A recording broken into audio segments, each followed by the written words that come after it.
ये कुरान मजीद ने 4 शर्तें लगाई। फरमाया जिस बंदे में ये 4 खूबियां पाई जाएंगी उसे अल्लाह कामयाबी अता फरमाएगा। मुसलमान की सोच के खिलाफ है ये बात, ये कुरान की फिक्र के खिलाफ है कि अपनी फिक्र करो। बर्मा के लिए, कश्मीर के लिए, फ़लस्तीन के लिए बात ना करो, अपनी फिक्र करो। ये कुरान की सोच के खिलाफ है, ये कुरान के पैगाम के खिलाफ है।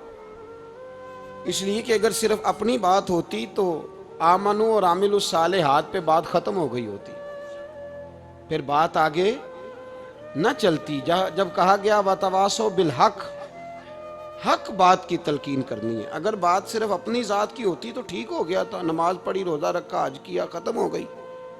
लेकिन मेरे नबी पाक सल्लल्लाहु ताला अलैहि वसल्लम ने इरशाद फरमाया, एक बस्ती में 2, 3, 4 नेक लोग रहते थे। मेरे प्यारे करीम रसूल फरमाते हैं 3, 4 बड़े परहेजगार, मुत्तकी, साफ सुथरे सूफी साहब, दरवेज साहब, अल्लामा साहब, बड़े जो कहते थे बिल्कुल जी मैं कोई बात नहीं करता, किसी बादशाह को नहीं छेड़ता, मैं तो बस लोगों को अल्लाह अल्लाह बताता हूँ, मेरा कोई ताल्लुक नहीं, कोई मरे कोई जिए। बड़े नेक, साफ सुथरे, परहेजगार। बाकी सारी बस्ती गुनाह करती थी। नबी पाक अलैहिस्सलाम फरमाते हैं रब करीम ने कुछ अरसे तक मोहलत दी, फिर मशीयत खुदाबंदी, अल्लाह का कानून हरकत में आया तो कहा जिब्रील सारी बस्ती तबाह कर दो, तबाह कर दो। अल्लाह मोहलत देता है, मोहलत देता है। हम लोग समझते हैं नहीं नहीं हमारी सियासी चालें सही चल रही हैं, अल्लाह मोहलत देता है। रब करीम ने फरमाया जिब्रील इन्हें तबाह कर दो। तो हज़रत जिब्रील अमीन अलैहिस्सलाम ने अर्ज़ की मौला वहाँ तो तेरे 3, 4 बड़े नेक बंदे भी रहते हैं, बड़े परहेजगार, सच बोलने वाले, दयानतदारी वाले, हाजी साहब, नमाजी साहब, सूफी साहब, पीर साहब, बड़े खूबसूरत, उनका क्या करें? तो मेरे महबूब पाक अलैहिस्सलाम फरमाते हैं रब करीम ने फरमाया सबसे पहले उन्हें तबाह करना, सबसे पहले उन्हें सबसे पहले, और उलट दो बस्ती, पहले उनका नंबर लगाओ। या अल्लाह उनकी क्या गलती है? तो गलती सुन ले, गलती ये है कि उन्होंने 2 सिफतें पैदा की हैं, अगली 2 पैदा क्यों नहीं की? इल्लल्लज़ीना आमनु व आमिलुस सालिहात पे रोक क्यों गए, आगे क्यों नहीं बढ़े? अल्लाह करीम ने फरमाया जिब्रील देखो ना, मेरी नाफरमानी होती रही और इनके चेहरे पर कभी शिकन तक नहीं आया। लोग मेरा कानून तोड़ते रहे, इन्हें कभी बुरा ही नहीं लगा, गुनाह देखकर कभी ख्याल ही नहीं आया बदलने का। मेरे भाई उम्मत मुस्लिमा अपने लिए तो आई नहीं दुनिया में, नबी पाक की इसलिए थोड़े आए थे कि पैसे कमाएं, दुनियादारी करें, झूठ सच मारें और रुखसत हो जाएं, बच्चे पैदा करें। ये काम तो हिंदू, सिख, बुद्ध मत सारे कर रहे हैं।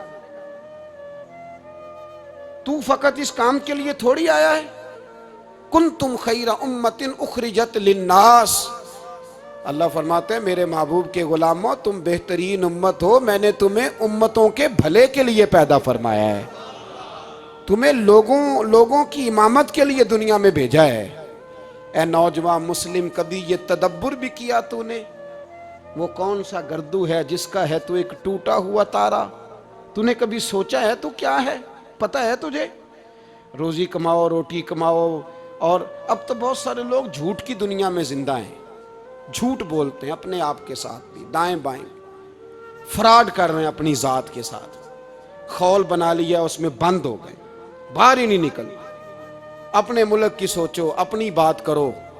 अल्लामा इकबाल ने पता क्या कहा था? इकबाल ने, ये सुनो, जो लोग कहते हैं पहले पाकिस्तान, बर्मा के मुसलमान बाद में, कश्मीर के मुसलमान पहले सुनो इकबाल क्या कहते हैं। इकबाल कहने लगे इन ताज़ा खुदाओं में बड़ा सबसे वतन है, इन ताज़ा खुदाओं में बड़ा कौन है? वतन की मोहब्बत ईमान का हिस्सा, इसमें शक नहीं।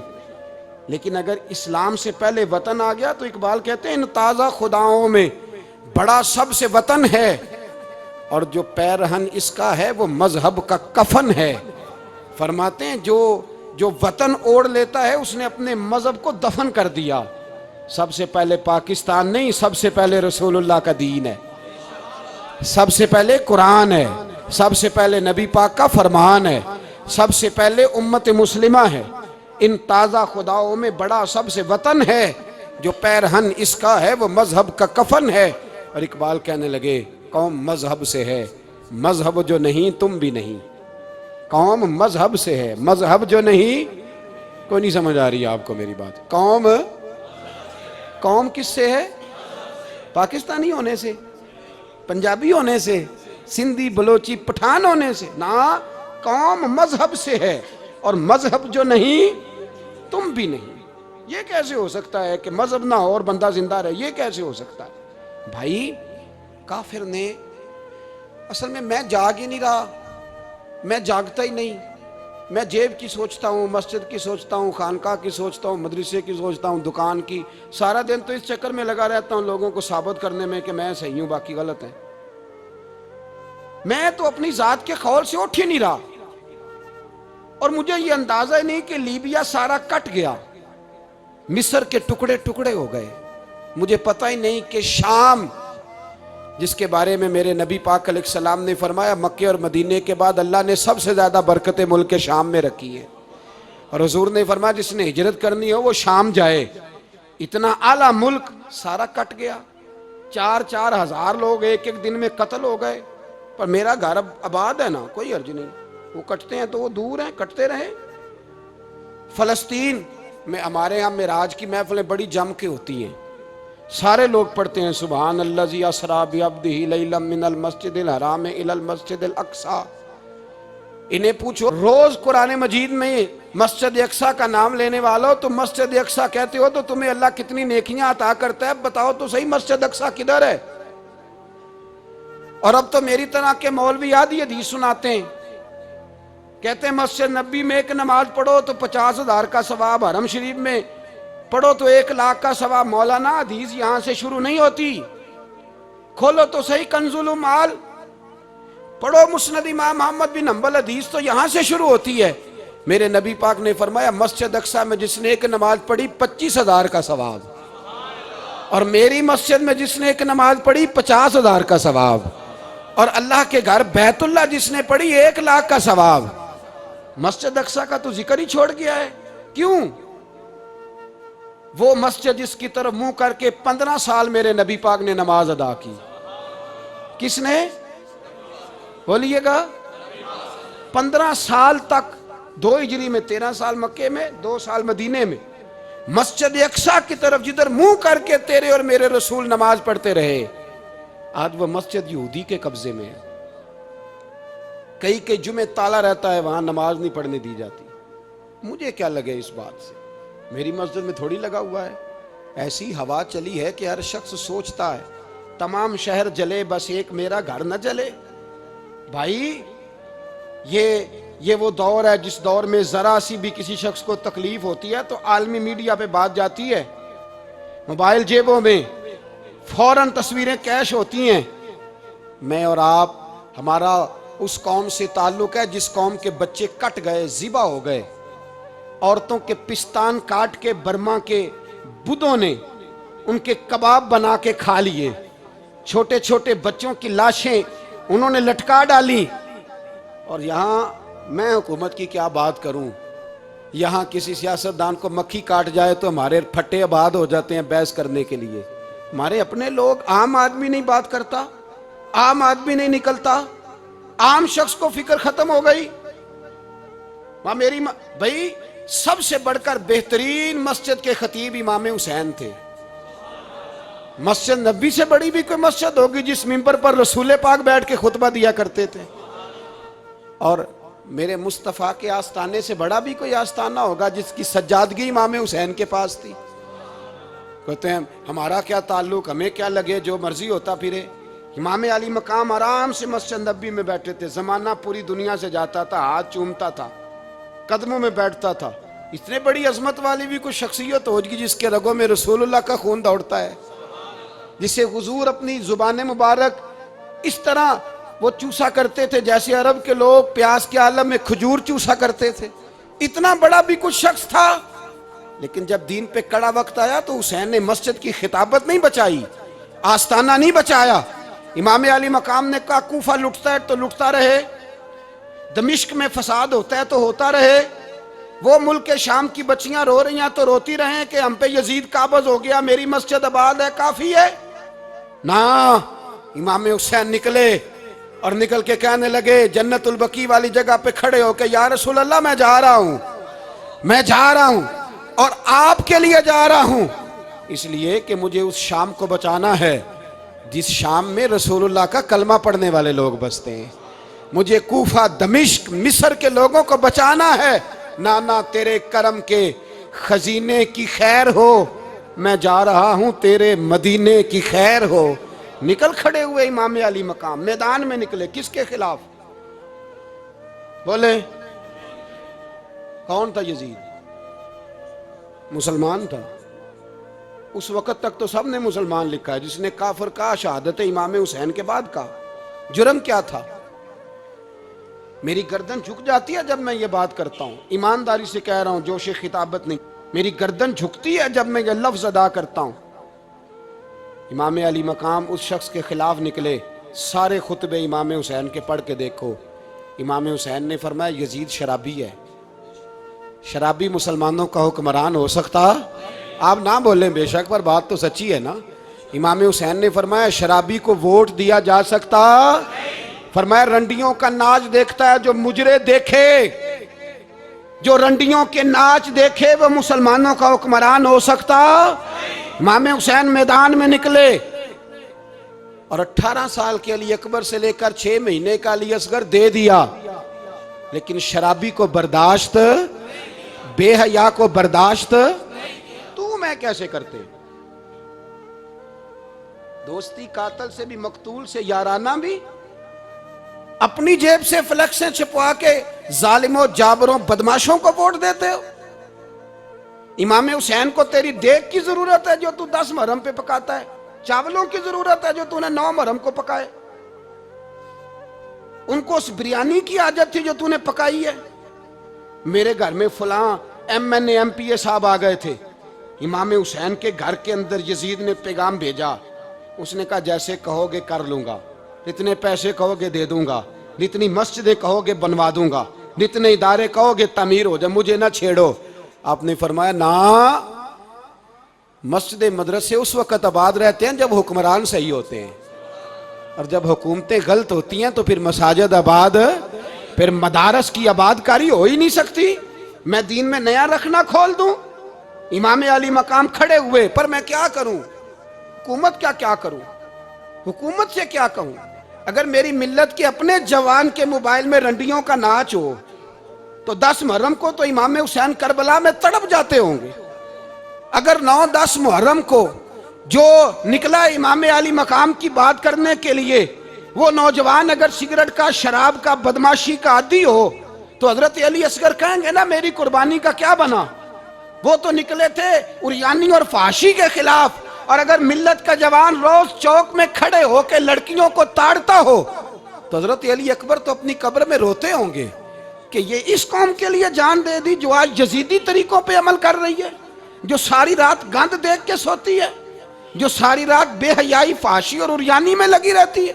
इन लोगों के लिए जान दे दी, इतना जुल्म उन शहीदों के साथ। और 10 मुहर्रम को देग पका के कहता है मैं इमाम हुसैन का मानने वाला हूं, मैं इमाम अली मकाम से प्यार करने वाला हूं।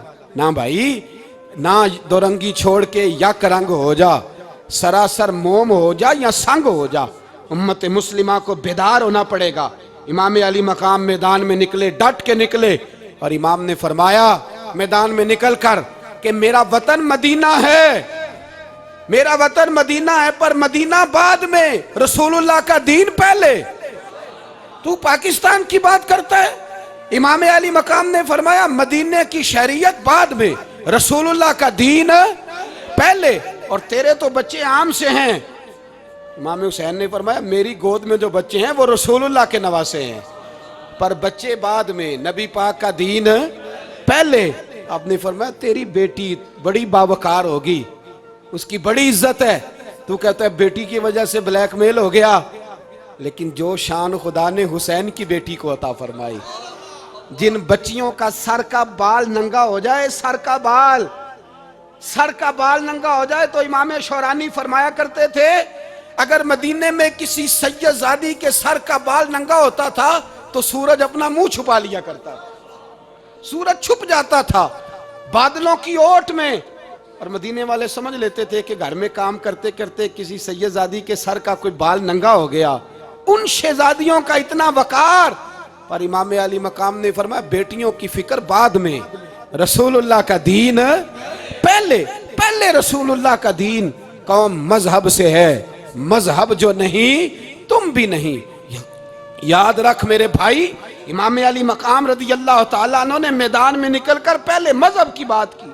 और आज दीन नबी दा वांग यतीमा रोवे ते कुरलावे ते आखे मैं कित्थों लब्बा उमर बहादुर, मैं कित्थों लब्बा उमर बहादुर जेड़ा मैनू सीने लावे। मासूम बच्चे, मासूम। आज तक किधर है तुम्हारा अक़वाम मुत्तहिदा? बुलाओ ना इसे। भीख मांगते फिरते हो, काफिरों से भीख मांगते हो। बच्चा शाम को घर ना आए तो माँ दरवाजे पे नजर लगा कहती बेटे टाइम पे आ जाया कर, मुझे नींद नहीं आती, वक्त पे। बर्मा की उस माँ से भी जाके पूछो जिसका बच्चा पलट के आए कोई नहीं, आया ही नहीं, उससे भी पूछो। बच्चे ने आधी रात को रोटी मांग ली तो फालज ज़्यादा माँ, उसको फालज था, वो रेंगती हुई उठी और उसने अपने लाल को रोटी पका के दी। बाप कहता रहा चल छोड़, सो जा बेटे तेरी अम्मा। उसने कहा नहीं मुझे नींद नहीं आती, बेटा भूखा है। उस माँ से भी कभी पूछ, उस माँ से जो बांग्लादेश के खेमे में बैठी है। तो BBC लंदन का रिपोर्टर कहता है कि तेरी ख्वाहिश क्या है? कहती कोई भी नहीं, चलो 2 दिन के बाद ही सही मेरे बेटे को एक रोटी दे जाया करो, ये रोटी मांगता है मुझसे, मैं किधर से लाऊं? ये लवारस कौम है, मैं हुक्मरान से जाके बात करूं? जब मेरा अपना नमाजी मुसलमान कहता है पहले पाकिस्तान के बच्चे तो पाल लो।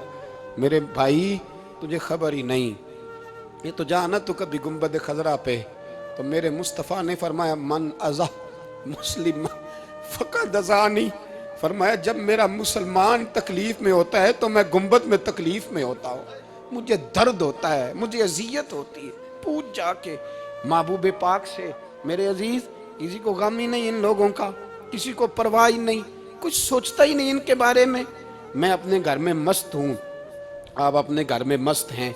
मेरे रसूलुल्लाह की उम्मत लुट गई सारी, जगह जगह तबाही। 1 इंच धरती पर जमीन ऐसी नहीं जो काफिर की हो और खून बहता हो। एक रेमंड डेविस अमरीकी कुत्ता यहाँ बंद था मुसलमानों के कत्ल में, उन्हें अपनी कौम की इतनी फिक्र थी, वो रातों रात छुड़ा के ले गए। लेकिन मेरी और तेरी बहन आफिया सिद्दीकिया सालों से बंद है। तड़प के पूछा है मुसलमानों ने कि उसकी गलती तो बताओ, उसका कसूर नहीं पर वो बंद है। कोई नहीं बात करने वाला, कोई नहीं। मस्जिद जाने, जुमा तो पढ़ाना है, उसमें गर्ज नहीं, दर्द है कि नहीं क्या, उसमें तो इतना पता है 1 घंटे तकरीर है करनी है। पीर साहब सुबह से शाम तक तावीज़ लिखते, सियासतदान सुबह से शाम तक जनाजा भी तब पड़ता है कि मुझे वोट मिलेंगे। ताजर कहता है बस दुकान चलनी चाहिए, मर जाए मेरी तरफ से सारी दुनिया, बस करो, इस खौल से बाहर निकलो। ए नौजवान मुस्लिम, कभी ये तदब्बुर भी किया तूने, वो कौन सा गर्दू है जिसका है तू एक टूटा हुआ तारा? तूने सोचा ही नहीं कभी, तुझे कभी खबर ही नहीं हुई कि ये किस कदर बड़ा काम था? मेरे रसूल पाक सल्लल्लाहु अलैहि वसल्लम के गुलामों जागो। मैं दुआई देता फिरता हूँ, मैं कहता हूँ जट बन के बड़ा जी लिया, बट राई अंसारी बन के बड़ा जिया, बस कर दो, बस कर दो। अब मुसलमान बन के जीना सीखो, अब अपनी पहचान रसूलुल्लाह की गुलामी बनाओ। अब कहो पहले दीन, बाकी हर चीज बाद में, बस करो, बहुत हो चुका हमारे साथ, अब थोड़ा जागो। मैं बहुत सारी बातें दिल में लेके आया था जो आपसे करनी थी, पर ये लफ्ज़ हैं कि टूटते ही जा रहे हैं। बात है कि सिमत का तायुन ही नहीं हो पा रहा। मेरे भाई, मैं तो कभी कभी सोचता हूँ लगता है रब भी नाराज़ हो गया है और हमें मनाने का तरीका भी भूल गया है। ना हमारी मस्जिदों में तहज्जुद पढ़ी जाती है, ना किसी को नमाज तौबा याद रही, ना कोई इस्तिस्का वाला है, कोई नहीं। जो पीर साहब के पास जाके बैठता है थपकी देते हैं, कहते हैं जा तेरा काम हो जाएगा, मौज कर। कभी नहीं को कहता तौबा भी कर, इस्तिगफार भी पढ़, ये दाढ़ी पूरी कर, दीन रसूलुल्लाह का इसकी तरफ तू तवज्जो कर। कोई तबलीग ही नहीं करता, सारे फूका फाकी पे लग गए हैं। कोई ख्याल ही नहीं आ रहा किसी शख्स को कि हमारी तबाहियों का सबब क्या है। कि इलाका तक का बरस फतह हुआ, तमाम लोग नारे लगा रहे हैं। हजरत अबू ज़र गिफारी कोने में बैठ के रोने लग गए। मुसलमानों को फतह मिली, सब लोग नारे लगा रहे हैं, खुशी हो रही है कि इलाका फतह हो गया। हजरत अबू ज़र गिफारी रोने लगे और तड़प के रोए। लोगों ने कहा अबू ज़र क्यों रोते हो? आप फरमाने लगे ये लोग बरसों से काबज थे इस शहर पर, ये जिन लोगों से आज हमने लिया है ये बरसों से, दिल के कानों से खुल सुनने वाली बात है। फरमाने लगे ये बरसों से काबज थे, इन्होंने अल्लाह की नाफरमानी की है तो आज इलाका इनके हाथों से निकल गया है। मैं रो इसलिए रहा हूं कि खुदाया कहीं हमसे भी नाफरमानी ना हो और ये हमारे हाथों से भी ना निकल जाए। शाम निकल नहीं गया हमारे हाथों से, लीबिया निकल गया, मिस्र निकल गया, इराक निकल गया, अफगानिस्तान निकल गया। और अगर देखो तो बिला वास्ता हर जगह काफर का डेरा। वो रो रहे हैं, कहते हैं जब कौम अल्लाह की नाफरमानी करती है तो इलाके निकल जाते, तड़प रहे हैं। मुझे कोई फिक्र नहीं, कोई नहीं रोया मिस्र के जाने पर, कोई नहीं रोया लीबिया की तबाही पर, शाम के बच्चों पे कोई नहीं रोया। हम लोग यहाँ ईद मनाते रहे, ईद पर लोग नए कपड़े लेते रहे और बर्मा के मुसलमानों को कफन तक नसीब ना हुआ। कोई नहीं तड़पा इन लोगों पर, किसी को ख्याल नहीं आया।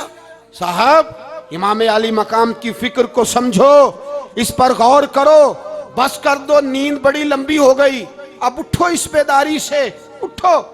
जब कौमें नाफरमानी करती हैं तो मुल्क छिन जाते हैं और काफर बारी बारी करके बारियां लगा रहा है, बारी बारी। तुम्हें कई दफा धमकियां दे चुका है, वो तुम्हारा नंबर कई दफा लगा चुका है।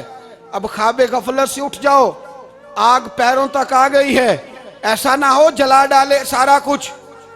हजरत सैयदना अबू ज़र गिफारी रो के फरमाया करते थे जब तुम नाफरमानियां करोगे तो इलाके तुम्हारे हाथों से निकल जाएंगे। सो निकल गए, निकल गए। गौसे आजम के बगदाद पे कई दफा बम गिरे, मौला अली शेर खुदा का शहर नजफ कई दफा बम की नजर हुआ, इमाम अली मकाम के करबला में अब तक कई दफा जंगें हो चुकी, इसलिए कि हम नाफरमानी करते हैं, इलाके छिन जाते हैं। दूसरी बात यह कि फिर हमें वो तरीका भी नहीं आता जिससे रब को मनाया जाता है।